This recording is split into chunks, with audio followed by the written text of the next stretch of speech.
Na semana passada, com enorme pesar e luto, na verdade, eu me dirigi às famílias das 250 mil vítimas, naquela quinta-feira, do Covid-19. E naquela quinta-feira, eu chamava de escárnio o que aconteceria, e que de fato aconteceu, no dia seguinte, em Tianguá. E eu queria voltar a esse tema. Ontem, desde maio de 2020, nós tivemos o maior número de vítimas do Covid-19. 1.840 vítimas. Em qualquer país que tenha um mínimo de liderança responsável, o presidente da República estaria desesperadamente em busca de vacina, de renda básica, de dar o exemplo às pessoas. O que o presidente da República do país fez sexta-feira última para o Brasil, aqui do Ceará? Deputados, deputadas, tem uma frase que eu gosto muito. Deputado Renato Rosendo, quando possível. Deputado Osmar, se a palavra convence, o exemplo arrasta. Se a palavra convence, o exemplo arrasta. Eu quero conversar com você, minha amiga e meu amigo que está me ouvindo agora no rádio, ou está me vendo pela TV. Qual foi o exemplo dado pelo presidente da República em Tianguá na semana passada? Ou em Caucaia na semana passada? Foi, por acaso, foi um exemplo de autocuidado, de proteção? Foi um chamamento para que as pessoas respeitassem o isolamento social? Foi alguma proposta pujante para enfrentar a crise econômica, o desemprego e o empobrecimento? Não. Foi um escárnio contra os brasileiros, sobretudo aqueles que estão lutando contra a Covid, contra a pobreza e o desemprego, e que estão na linha de frente do SUS, atendendo as vítimas. Ontem, eu vi o vídeo do Dr. Elias, que tem feito vídeos cotidianamente sobre o andamento da pandemia no hospital, nos hospitais, nos equipamentos que lhes são responsáveis. Você via um profissional comprometido, mas profundamente exaurido nas suas forças. O secretário de Saúde, e aqui há muitos deputados médicos, está aqui o deputado Carlos Felipe, o secretário de Saúde dizia que está faltando médico porque os médicos estão exaustos. O que foi que o presidente da República deu ao Ceará e ao Brasil na sexta-feira passada? Minha amiga e meu amigo, ele escarneceu, deputado Rosendo, se for possível, ele desprezou. Ele veio aqui para assinar uma mera ordem de serviço de uma obra de 6 quilômetros. Ele não veio assinar, né, a criação de uma nova universidade, de uma grande obra energética, da transposição de um rio. Não, nada disso. Ele veio assinar uma ordem de serviço de uma obra que é necessária, que estava parada, mas que é uma obra de 6 quilômetros. Ele não veio nem inaugurar a obra, foi a ordem de serviço. A ordem de serviço, deputado Moisés.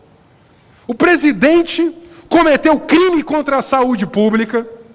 Crime contra a saúde pública.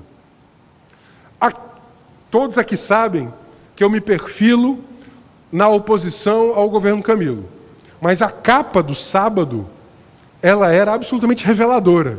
De um lado, Bolsonaro se confraternizando com centenas de pessoas, de outro lado, Camilo inaugurando o TI. Veja, em que mundo estamos? É por isso, senhoras e senhores, que uma rede nacional de advogados, da qual eu faço parte, a RENAP, a Rede Nacional de Advogados e Advogadas Populares, ingressamos com uma representação, provocando inclusive a nossa ordem, a Ordem dos Advogados do Brasil, e aqui eu queria nominar em especial o nosso presidente Erinaldo, para que adote as medidas, as providências cabíveis para a responsabilização penal por crime contra a saúde pública cometido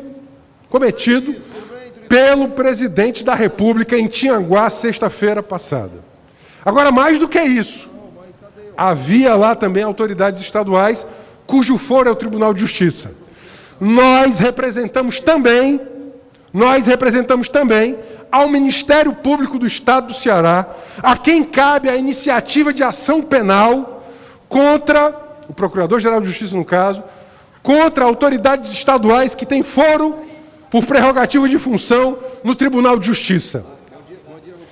Deputados, ninguém pode tudo. Ninguém pode tudo. A lei é o parâmetro para o qual os mandatários públicos devem obedecer o exercício dos seus mandatos. É a lei. É a lei. É a Constituição. É a Constituição Federal, a Constituição do Estado. Não é possível que o chefe de Estado, ele escarneça, despreze, vilipendie, ria irresponsavelmente. É indignante, é revoltante que o presidente da República, ele, ao invés de dar exemplo, ele, ao contrário, ele despreza a morte de milhares de brasileiros. Ele orientou a sua bancada ontem no Senado, no Congresso Nacional, para, ao invés de aprovar um robusto auxílio emergencial, aprovaram-se apenas 44 bilhões de reais, que não é muito mais do que o Bolsa Família já é. Pior do que isso, deputados, eles não permitiram, deputado Moisés, retirar o Bolsa Família do cálculo do teto de gastos. Isso quer dizer que quando atingir o teto de gastos, eu sou servidor público, os gatilhos que vão ser disparados proíbem concurso público, proíbem as progressões a que têm direito os servidores, por exemplo. Ou seja, destrói o serviço público, escarnece, despreza, é irresponsável, debocha da morte. Veja, todos sabem da distância gigantesca entre mim e, por exemplo, uma figura como o senador Tasso Gereissati. Todos sabem disso. Do ponto de vista, de pensamento político e ideológico. Mas eu assisti ao pronunciamento do senador Tasso, anteontem, no Senado Federal. Um homem absolutamente colérico contra esse deboche que o presidente da República fez aqui no Ceará. Cobrando de um frio presidente do Congresso, o senador Rogério Pacheco, que instalasse a CPI do Covid. Portanto, senhores deputados, senhoras deputadas, não se tratam mais de fronteiras aqui, sequer ideológicas. Há várias lideranças de diferentes matizes cobrando responsabilização do presidente da República. Tão diferentes como eu ou o senador Tasso, por exemplo. De diferentes matizes ideológicas, de diferentes partidos, de diferentes orientações, mas que nesse momento, há uma revolta, uma indignação que deve chegar aos tribunais, para que os tribunais, sobretudo, responsabilizem penalmente. O Brasil é signatário do Estatuto de Roma, que cria o Tribunal Penal Internacional. Ninguém pode tudo. Nem o maior e mais poderoso soberano da mais poderosa nação do planeta. Ninguém pode tudo. O sistema internacional de direito ele define que é necessário haver um limite à soberania para que não se cometam crimes com o exercício do poder.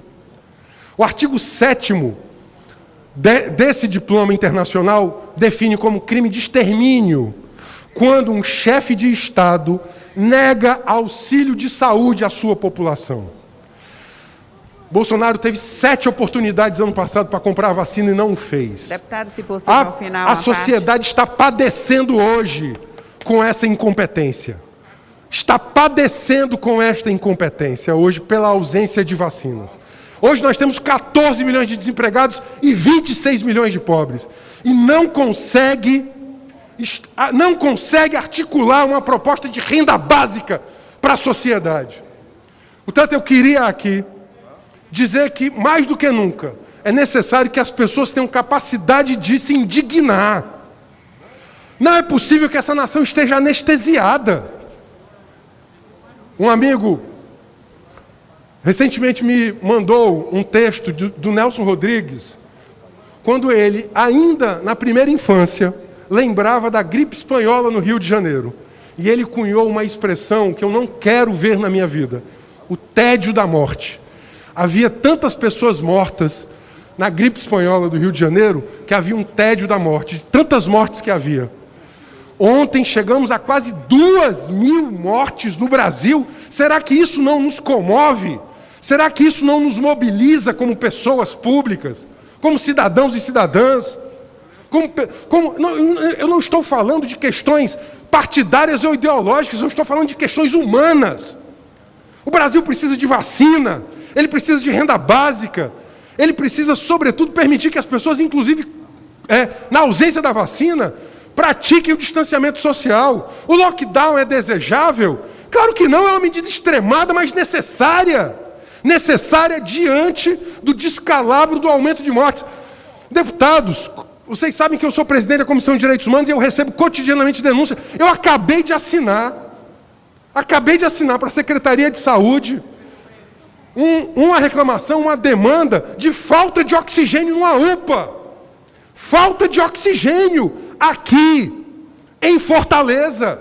Acabei de receber isso e já, em menos de 3 minutos, a nossa assessoria preparou o expediente e fomos oficializar isso. Será que isso não mobiliza as pessoas? A necessidade, portanto, de vacina, de renda básica, mas, sobretudo, de altivez, de coragem. Não é possível que esses descalabros, como aqueles que aconteceram em Tianguá na semana passada, eles possam passar impunemente. Não é possível que entre nós nos atravesse esse tédio da morte.